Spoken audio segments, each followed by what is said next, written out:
Hey guys, welcome back to Auto Repair guys. Thank you guys for watching and subscribing to the channel. Today will be super helpful video guys if you have a BMW and you have any of the following three codes. I'm talking about code P0056, P0057 or code P0058. Stay with us guys and we'll explain what needs to be done, what needs to be done to fix that, and what special tools you may need for that repair. So make sure you stay until the end guys.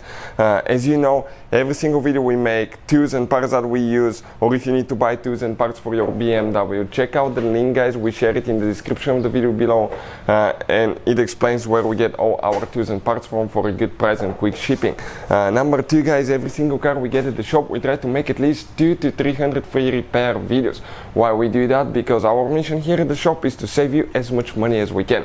All we need guys in return, please subscribe to the channel, like the video, that way we can keep providing this free information. So let me guys explain now, okay, what we have here and what I'm talking about. So these guys, okay, these two codes, you can get it only on a BMW with a 6-cylinder engine or BMW with V8 engine, and we will explain why. These codes, they relate to bank 2 oxygen sensor 1, bank 2 oxygen sensor 2, excuse me. What bank 1, bank 2 means, we have a special video that explains that. But if you have a BMW with 4-cylinder engine guys, you will have only one bank. If you have a BMW with 1-cylinder engine, that means you have one, with 3-cylinder engine you have one bank. 3 and 4 cylinders, they have one bank. You will have 1-cylinder head guys.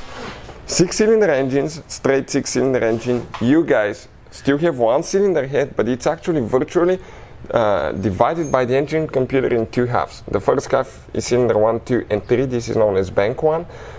Second half, cylinder 4, 5 and 6 is known as bank 2. If you have a V8 engine, usually guys, facing your BMW, on the left side, the left cylinder head will be bank 1, right cylinder head will be bank 2.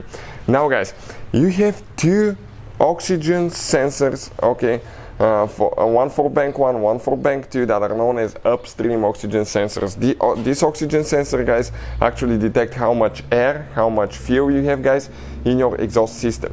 That way the car can detect if you have lean or rich mixture, it can detect that, it can correct it, and you will have really efficient car. You will have a car that does not pollute the atmosphere so much, and you'll be super efficient guys, and it will run good as well. It will have quite a bit of power. If something's off with the mixture, that can affect the car really bad to the point that you lose horsepower, increase fuel consumption, and pollute the atmosphere. Now we have another set of oxygen sensors, one for bank 1, one for bank 2, that are known as downstream oxygen sensors. Downstream oxygen sensors, they are right after the catalytic converter. What they do guys, they detect if the catalytic converter is doing its job.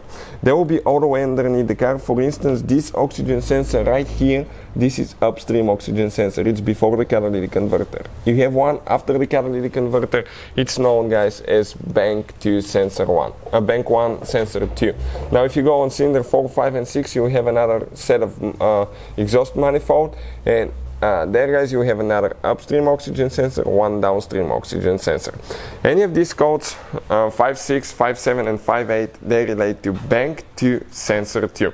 That means that you go and find the exhaust manifold for cylinder 4, 5 and 6, and you need to find the oxygen sensor after the catalytic converter, and most of the times you will have to reach that from underneath guys, okay, your car, and remove it. But for that purpose you will need a tool like that guys. Makes your life so much easier, because without that tool it's really hard to remove oxygen sensors.